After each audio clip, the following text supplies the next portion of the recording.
बिस्मिल्लाहिर्रहमानिर्रहीम। अस्सलामुअलैकुम। Welcome to Sheri novels arc. कहानी शुरू करने से पहले चैनल को सब्सक्राइब कर लें और बेल बटन दबाकर नई कहानियों का नोटिफिकेशन हासिल करें। शुक्रिया। इससे पहले आप इसी यूनिट में थे या और कोई ड्यूटी सर अंजाम देते थे? इमरान ने पूछा। जी, मैं इस पोस्ट पर तैनात होने से पहले ग्रेट लैंड में पाक एशिया के सफारत खाने में मिलिट्री अताशी था, कर्नल राशिद खान ने जवाब देते हुए कहा। वहाँ आपके ग्रेट लैंड के चीफ सेक्रेटरी राजर से ताल्लुकात तो होंगे? इमरान ने कहा। ताल्लुकात तो नहीं थे जनाब, अलबत्ता उनसे अक्सर मुलाकात होती रहती थी, कर्नल राशिद ने जवाब देते हुए कहा।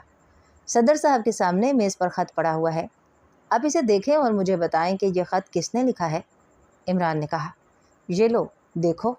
सदर साहब ने अपने सामने पड़ा हुआ ख़त उठाकर कर्नल राशिद की तरफ बढ़ाते हुए कहा तो कर्नल राशिद खान ने ख़त लिया और फिर जैसे ही उसकी नज़रें ख़त पर पड़ीं वो इख्तियार चौंक पड़ा, लेकिन दूसरे लम्हे उसका चेहरा सपाट हो गया। जी, ये तो सदर साहब का ज़ाती ख़त लगता है, कर्नल राशिद ने कहा। कर्नल राशिद, हाउंड ग्रुप के चीफ लेकार्ड मैकाटो के साथ आपकी होने वाली तमाम बातचीत के टेप सीक्रेट सर्विस के चीफ के पास पहुंच चुके हैं, इसलिए आपके हक़ में बेहतर यही है कि आप असल हालात बता दें। मैं आपको ज़मानत देता हूं कि आपका कोर्ट मार्शल नहीं किया जाएगा। इमरान ने यकलख्त इंतहाई सर्द लहजे में कहा। क्या कह रहे हैं आप? क्या मतलब है आपका? कर्नल राशिद ने उछलते हुए कहा और इसके साथ ही वो तेज़ी से दरवाजे की तरफ बढ़ा, लेकिन दूसरे लम्हे वो यकलख्त चीखता हुआ उछल कर नीचे कालीन पर गिरा। इमरान किसी स्प्रिंग की तरह सोफे से उछला था और फिर कर्नल राशिद खान हवा में उड़ता हुआ एक धमाके से नीचे गिरता हुआ दिखाई दिया था। सदर साहब और सर सुल्तान बेख्तियार बौखला कर उठ खड़े हुए थे। बोलो, सब कुछ बता दो, इमरान ने उसकी गर्दन पर पैर रखकर मोड़ते हुए कहा। तुम मुझसे कुछ मालूम ना कर सकोगे, कर्नल राशिद ने खरखराहट भरे लहजे में कहा और इसके साथ ही उसके मुंह से किनारों से नीले रंग के बुलबुले से निकलने लगे और इमरान ने झटके से पैर उठाया, लेकिन उसी लम्हे कर्नल राशिद के जिस्म ने एक झटका खाया और इसके साथ ही वो साकित हो गया। उसकी गर्दन ढलक चुकी थी। सदर मुमलिकत और सर सुल्तान दोनों बुत बने हुए खड़े थे। आई एम सॉरी सदर साहब और सर सुल्तान साहब, आपकी मौजूदगी में ये सब कुछ वैसे तो प्रोटोकॉल के ख़िलाफ़ है, लेकिन अगर ये निकल जाता तो ज़्यादा ख़तरनाक साबित हो सकता था। इमरान ने एक तवील सांस लेते हुए कहा। ये क्या सिलसिला है? क्या आप इसकी वजाहत करेंगे? सदर साहब ने हैरत अंगेज़ तौर पर अपने आप को कंट्रोल करते हुए कहा। तशरीफ़ रखें, मैं आपको तफसीलन अर्ज़ करता हूँ, इमरान ने कहा तो सदर साहब दोबारा अपनी कुर्सी पर बैठ गए। आप भी तशरीफ़ रखें जनाब, इमरान ने सर सुल्तान से कहा तो सर सुल्तान भी खामोशी से दोबारा सोफ़े की कुर्सी पर बैठ गए। इमरान भी सोफ़े पर बैठ गया। जनाब, ग्रेट लैंड के चीफ सेक्रेटरी ने हुकूमत पाक एशिया को एक ख़त लिखा कि उनकी इंटेलिजेंस ने एक साजिश पकड़ी है जिसमें पाक एशिया में किसी अहम आदमी के कत्ल करने का इशारा पाया जाता था। यह ख़त आपके हुक्म पर X2 को पहुंचा दिया गया। X2 ने इस सिलसिले में मज़ीद मालूमात हासिल करने के लिए ग्रेट लैंड में एक एजेंट को इंक्वायरी के लिए कहा, तो वहाँ से उन्हें रिपोर्ट दी गई कि इंटेलिजेंस ने ऐसी कोई साजिश नहीं पकड़ी और ना ही उनके रिकॉर्ड में ऐसा कोई केस मौजूद है जिस पर चीफ ने ग्रेट लैंड के चीफ सेक्रेटरी के बारे में इंक्वायरी कराई। तो इस इंक्वायरी के तहत ये बात सामने आई कि आपके मिलिट्री सेक्रेटरी ने चीफ सेक्रेटरी से रब्ता किया कि आप उनसे बात करना चाहते हैं, और फिर आपने बराह रास्त चीफ और सेक्रेटरी से बात की और उसे कहा कि वो ग्रेट लैंड के बदनाम ज़माना हाउंड ग्रुप के चीफ से कहें कि वो आपका एक अहम काम ज़ाती तौर पर करे। चीफ सेक्रेटरी ने इस सिलसिले में हाउंड ग्रुप के चीफ से रब्ता किया तो हाउंड ग्रुप के चीफ ने यह शर्त रख दी कि सदर साहब ज़ाती तौर पर उन्हें ख़त लिखें ताकि उसे यकीन हो कि सदर साहब वाकई ये काम ज़ाती हैसियत से कराना चाहते हैं, क्योंकि हाउंड ग्रुप के चीफ को ये ख़तरा था कि कहीं उसे या उसकी तंजीम को किसी ख़ास ट्रैप में ना फंसाया जा रहा हो। चीफ सेक्रेटरी ने ये बात आपको कह दी। आपने एक ज़ाती ख़त लिखकर चीफ सेक्रेटरी को भिजवा दिया। चीफ सेक्रेटरी ने वो ख़त हाउंड ग्रुप के चीफ तक पहुंचा दिया। उस पर हाउंड ग्रुप ने वही ख़त बतौर शनाख्त देकर अपने एक ख़ास आदमी को पाक एशिया भिजवाया ताकि वो आपसे मिलकर जो काम आप कराना चाहते हैं उनकी तफसीलात मालूम कर सके और फिर वो काम कर दे। इस इत्तला के साथ ही उस आदमी के बारे में भी तफसीलात मुहैया कर दी गईं जो ख़त लेकर यहाँ आ रहा था। उस आदमी का नाम टेरी था, लेकिन उस ग्रुप के आदमी एक मखसूस शनाख्त के लिए अपने नामों के साथ हाउंड का लफ्ज़ भी लगाते हैं। यहाँ पड़ताल की गई और टेरी हाउंड नामी आदमी के बारे में मालूमात हासिल की। उस नाम का आदमी ग्रेटलैंड से आकर यहाँ के एक बहुत बड़े होटल में ठहरा है और उसने इस होटल से आपके मिलिट्री सेक्रेटरी से फ़ोन पर रब्ता किया और मिलिट्री सेक्रेटरी ने उसे आज रात को सीनियर ऑफिसर्स क्लब में मुलाकात का वक्त दिया। उसके बाद सिर्फ इतना मालूम हुआ था कि टेरी हाउंड की यहाँ की एक मुकामी औरत रोज़ी रास्कल से मुलाकात हुई और उन दोनों को इकट्ठे उस होटल में जाते देखा गया। फिर उसके बाद उस टेरी हाउंड का कोई पता ना चल रहा था। चुनाचे उस औरत के बारे में मालूमात हासिल की गई। फिर उस औरत को ट्रेस किया गया तो उस औरत ने बताया कि टेरी हाउंड उस औरत को लेकर ग्रैंड होटल गया था। वहाँ एक कमरा किसी पार्कर के नाम से बुक था। वहाँ उस टेरी हाउंड ने उस औरत से दस्तदराजी की कोशिश की तो उस औरत ने उसे हलाक कर दिया और उसकी लाश अभी तक होटल ग्रैंड के कमरे में मौजूद है। चुनाचे वहाँ चेकिंग की गई तो टेरी हाउंड की लाश वहाँ मौजूद थी। चूँकि ग्रेटलैंड से ये रिपोर्ट मिल चुकी थी कि वो ख़त टेरी हाउंड ने अपने बूट के तले में छुपाया हुआ है, इसलिए वहाँ से ये ख़त हासिल किया गया। इसके बाद चीफ ने मुझे ये ख़त देकर सर सुल्तान साहब के पास भिजवाया ताकि उस आदमी को ट्रेस किया जा सके जिसने आपकी तरफ से ये सारी कार्रवाई की है। चीफ का ख्याल था कि ये काम आपके मिलिट्री सेक्रेटरी का है, वो किसी ख़ास साजिश में आलाकार बना हुआ है। चुनाचे मैं सर सुल्तान साहब के साथ यहाँ आया। मिलिट्री सेक्रेटरी को बुलवाया गया। आपके सामने बातचीत हुई। मैंने उसे ख़त दिखाया और वो ये ख़त देखकर चौंका, लेकिन उसने अपने आप पर काबू पा लिया। लेकिन ख़त देखकर उसके चेहरे और आंखों में पैदा होने वाले तासुरात ने ये बता दिया कि वो वाकई इस साजिश में किसी न किसी अंदाज में बहरहाल मुलविस है। उसके बाद जो कुछ हुआ आपके सामने हुआ। वैसे मुझे ये अंदाज़ा ना था कि उस मिलिट्री सेक्रेटरी ने अपने दांतों में जहरीला कैप्सूल छुपाया हुआ होगा और ये मर जाएगा, वरना मैं इसका भी बंदोबस्त कर लेता। इमरान ने बड़े संजीदा लहजे में तफसील बताते हुए कहा, क्या आपके पास वाकई वो कैसेट मौजूद हैं जिनमें उसने चीफ सेक्रेटरी से गुफ्तगू की थी? सदर साहब ने होंठ चुबाते हुए कहा, जी नहीं, कैसेट होती तो फिर पूछगिछ की ज़रूरत ही ना रहती। इसे अचानक और फौरी गिरफ्तार कर लिया जाता। इंक्वायरी करने वालों ने ग्रेटलैंड के चीफ सेक्रेटरी की पर्सनल सेक्रेटरी से ये सारी मालूमात हासिल की थी। जो कुछ मैंने आपको पहले बताया है वो सब कुछ उसी ने बताया था।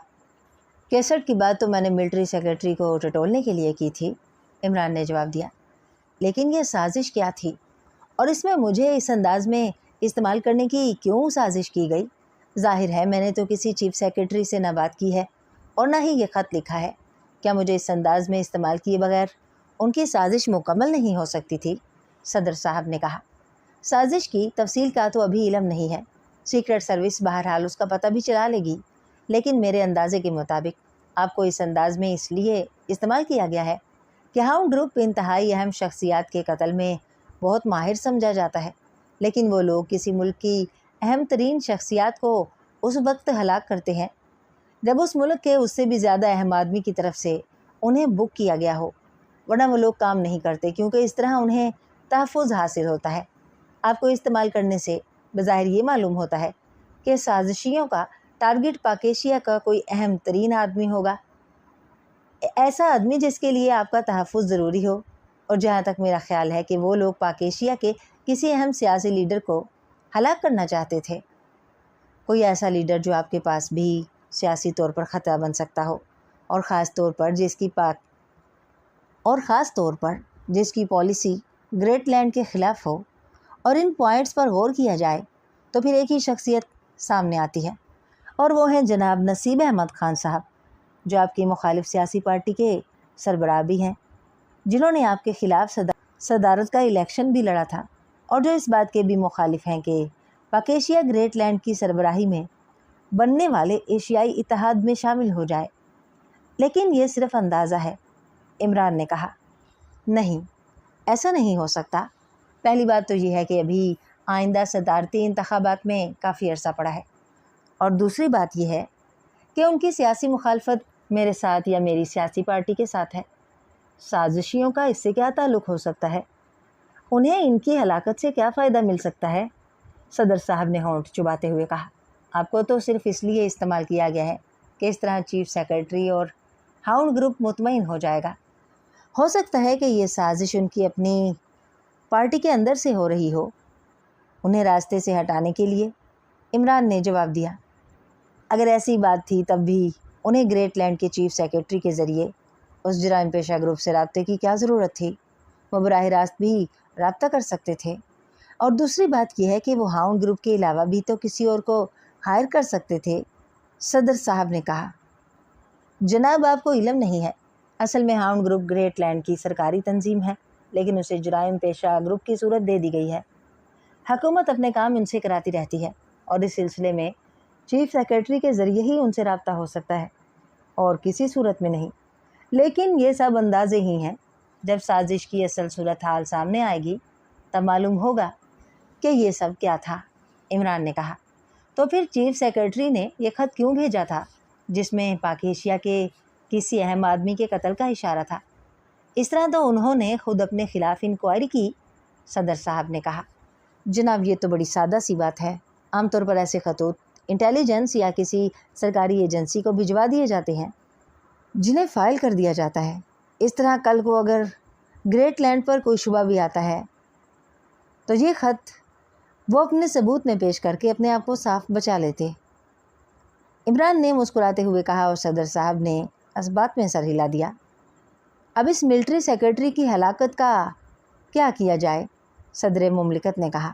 آپ اس بارے میں ساری بات سیکرٹ سروس پر ڈال دیں کہ سیکرٹ سروس کو یہ اطلاع مل گئی تھی کہ ملٹری سیکرٹری کی کسی سازش میں شریک تھا۔ چنانچہ سیکرٹ سروس کے آدمی نے اس سے آپ کے سامنے پوچھ گچھ کی تو اس نے خودکشی کر لی۔ باقی آپ اس خط اور دوسری بات کو گول کر دیں، عمران نے کہا۔ تو صدر صاحب چند لمحے سوچتے رہے، پھر انہوں نے انٹرکام کا ریسیور اٹھایا اور 2 نمبر پریس کر دیے۔ پریزیڈنٹ ہاؤس کے چیف سیکیورٹی آفس کرنل واسطی کو میٹنگ روم میں بھجواؤ، صدر صاحب نے تحکمانہ لہجے میں کہا، اور ریسیور بند کر گئی۔ ان کے چہرے پر پریشانی کے ساتھ ساتھ کبیدگی کے تاثرات نمایاں تھے۔ تھوڑی دیر بعد دروازے پر دستک کی آواز سنائی دی۔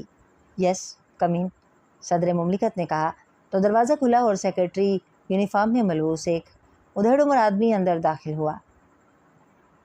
لیکن دوسرے لمحے سامنے قالین پر پڑی ہوئی ملٹری سیکرٹری کی لاش دیکھ کر وہ اچھل پڑا۔ سر یہ سر، چیف سیکیورٹی آفیسر نے انتہائی بوکھلائے ہوئے لہجے میں کہا، یہ علی عمران صاحب، پاک ایشیا سیکرٹ سروس کے چیف ایکس 2 کے نمائندہ خصوصی اور سر سلطان سیکرٹری وزارت خارجہ۔ تو آپ پہلے سے واقف ہیں۔ پاک ایشیا سیکرٹ سروس کو خفیہ اطلاع ملی تھی کہ کرنل راشد کسی گہری سازش میں ملوث ہیں۔ انہوں نے مجھ سے رابطہ کیا، ملٹری سیکرٹری کو گرفتار کرنے کی اجازت طلب کی۔ میں نے انہیں یہاں کال کر لیا تاکہ وہ پہلے میرے سامنے ملٹری سیکرٹری سے ابتدائی پوچھ گچھ کریں۔ اگر مجھے احساس ہوا کہ واقعی ان کا شک درست ہے تو میں گرفتاری کی اجازت دے دوں گا، ورنہ نہیں۔ چنانچہ انہوں نے یہاں میرے سامنے ان سے پوچھ گچھ کی تو انہوں نے دانت میں چھپائے ہوئے کیپسول سے خودکشی کر لی۔ آپ ان کی لاش یہاں سے لے جائیں اور جو کچھ میں نے کہا ہے ایسے ہی رپورٹ تیار کرائیں، اور پھر ان کا پوسٹ مارٹم کرا کر لاش ان کے وارثوں کے حوالے کر دیں، صدر صاحب نے چیف سیکیورٹی آفیسر سے کہا۔ یس سر، چیف سیکیورٹی آفیسر نے کہا۔ آپ سیکرٹ سروس کے چیف کو میرا نام پہنچا دیں کہ وہ جلد از جلد اس سلسلے میں کارروائی کو انجام تک پہنچائیں، صدر مملکت نے اٹھتے ہوئے عمران سے کہا، اور اس کے ساتھ ہی وہ تیز تیز قدم اٹھاتے عقبی دروازے سے دوسرے کمرے میں چلے گئے۔ ٹیلی فون کی گھنٹی بجتے ہی میز کے پیچھے ریوالونگ چیئر پر بیٹھے ہوئے ایک ادھیڑ عمر آدمی نے ہاتھ بڑھا کر میز پر رکھے ہوئے فون کا ریسیور اٹھا لیا۔ یس، اس ادھیڑ عمر آدمی نے تحکمانہ لہجے میں کہا۔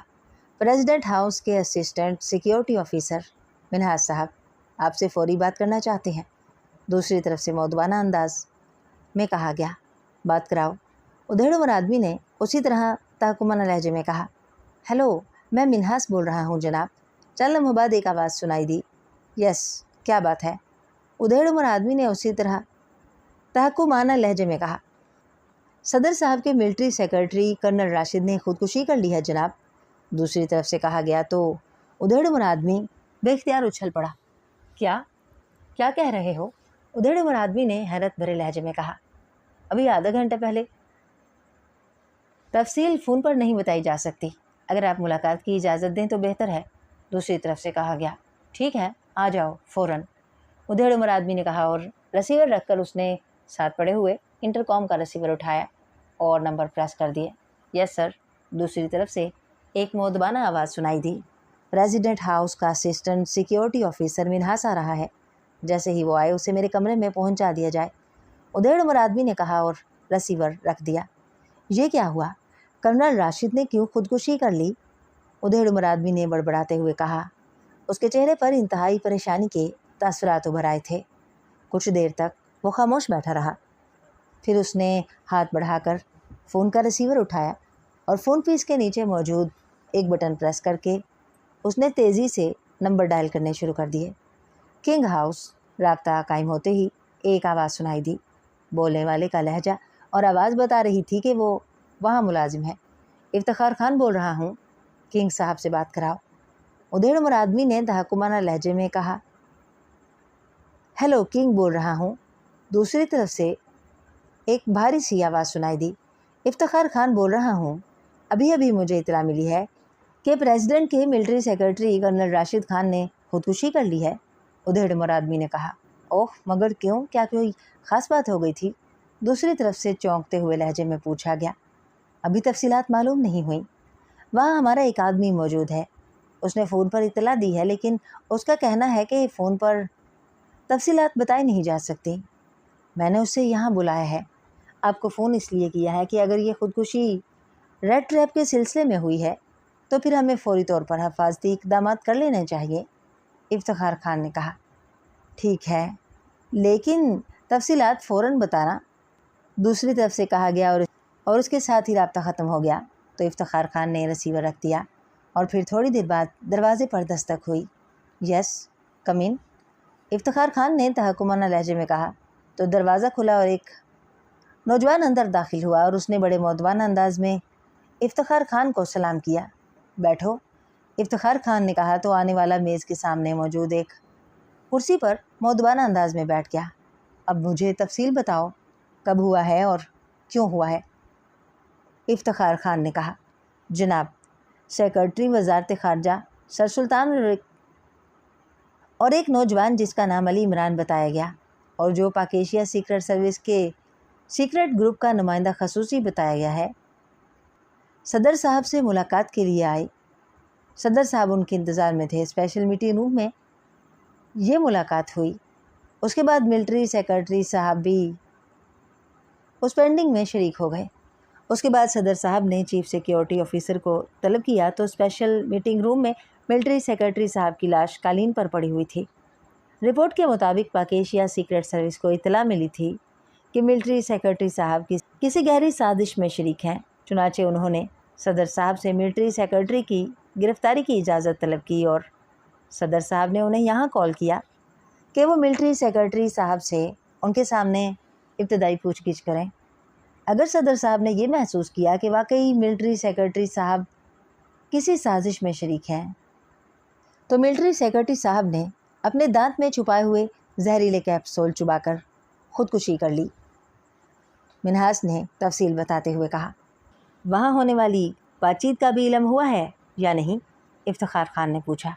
नहीं सर, स्पेशल मीटिंग रूम को हर तरह से महफूज कर दिया गया है और फिर किसी को ये गुमान भी ना था। ये तो जब मिलिट्री सेक्रेटरी की लाश आई और रिपोर्ट तैयार हुई तब इस बात का इल्म हो सका है, मिन्हास ने कहा। ठीक है, तुम जा सकते हो। ये लो अपना इनाम। इफ्तिखार खान ने मेज़ की दराज खोलकर एक सुर्ख रंग का कार्ड निकालकर मिन्हास की तरफ फेंकते हुए कहा। थैंक यू सर, मिन्हास ने इंतहाई मुसरत भरे लहजे में कहा, क्योंकि उसे मालूम था कि इस सुर्ख कार्ड का मतलब 10 लाख रुपए होते हैं जब वो बाहर जाकर कैशियर से वसूल करेगा, और ये शायद उसकी तवक्को से ज़्यादा बड़ा इनाम था। इसलिए उसके चेहरे पर मुसरत के तासुरात उभर आए थे। उसने कार्ड उठाकर सलाम किया और फिर तेज़ी से वापस मुड़ गया। जब उसके बाहर जाने के बाद दरवाज़ा बंद हो गया तो इफ्तिखार खान ने रिसीवर उठाया और एक बार फिर फ़ोन के नीचे लगा हुआ बटन प्रेस किया और तेज़ी से नंबर डायल करने शुरू कर दिए। King house. रابता कायम होते ही मुलाजिम की आवाज़ सुनाई दी। इफ्तिखार खान बोल रहा हूँ, किंग साहब से बात कराओ। इफ्तिखार खान ने तेज़ लहजे में कहा। जी साहब, होल्ड ऑन करें। दूसरी तरफ से कहा गया। हेलो, किंग बोल रहा हूँ, क्या तफसील मालूम हुई है? दूसरी तरफ से भारी आवाज़ सुनाई दी तो इफ्तिखार खान ने मिनहाज की दी हुई रिपोर्ट मनोअन दोहरा दी। ओह, इसका मतलब है कि पाकेशिया सीक्रेट सर्विस को रेड ट्रैप के बारे में मालूम हो गया है। ये तो बहुत बुरा हुआ, किंग ने कहा। लेकिन उन्हें ये मालूमात कैसे मिली होंगी? और मालूमात भी ऐसी मिली हैं कि कर्नल को फ़ौरन खुदकुशी करना पड़ी, वरना कर्नल तो इंतहाई तरबियत याफ्ता आदमी थे। वैसे उसने आज रिपोर्ट दी थी कि ग्रेट लैंड से मतलूबा आदमी पाकेशिया पहुंच चुका है और आज रात वो उससे मुलाकात करके रेड ट्रैप की सारी तफसीलात तय करेगा और ज़्यादा से ज़्यादा 1 हफ्ते के अंदर काम हो जाएगा। फिर ये सब कुछ कैसे हो गया और क्यों? इफ्तिखार साहब ने कहा। इफ्तिखार खान, ये सूरत हाल इंतहाई भयानक है, इसलिए हमें यह मंसूबा फौरी तौर पर ड्रॉप करना होगा।